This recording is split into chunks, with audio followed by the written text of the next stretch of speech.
বন্যা কি আল্লাহর কোনো আযাব? যারা বন্যায় মৃত্যুবরণ করলেন তারা কি সবাই জান্নাতে যাবেন? অনেকগুলো প্রশ্ন।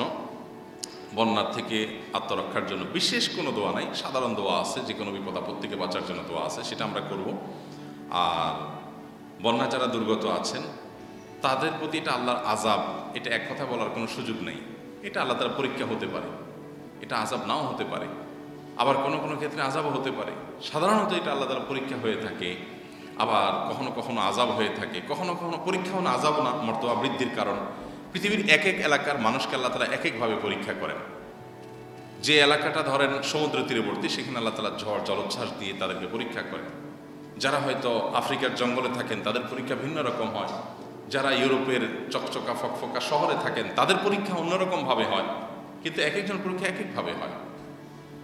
সে পরীক্ষা উত্তীর্ণ হওয়া এটা বড় ব্যাপার। কোনো বিপদ দেখলেই সেটাকে আযাব বলে দেওয়া এটা সঠিক না। কোনটা আযাব আর কোনটা আল্লাহ তাআলার পক্ষ থেকে পরীক্ষা, এটা একমাত্র আল্লাহ তাআলাই ভালো জানেন। আর বন্যা যদি কেউ মৃত্যুবরণ করেন তাহলে শাহাদাতের মৃত্যু পাবেন ইনশাআল্লাহ। নবী করিম সাল্লাল্লাহু আলাইহি ওয়াসাল্লাম বলেছেন, খামসুন শাহীদ, 5 শ্রেণীর মানুষকে আল্লাহ তাআলা শাহাদাতের মর্যাদা দিবেন। এর ভিতরে একটা হলো আল গারীক ও শাহীদ, অর্থাৎ যিনি পানিতে ডুবে মারা যাবে এই ব্যক্তিকে আল্লাহ তাআলা শাহাদাতের মর্যাদা দান করবেন। কোনো দেয়াল ধসে মারা যাবেন, বন্যায় হয়তো ওয়াল ধসে বাড়ি ধরে পড়লো, তাহলে সেক্ষেত্রে আল্লাহ তাআলা তাকে শাহাদাতের মর্যাদা দিবেন ইনশাআল্লাহ।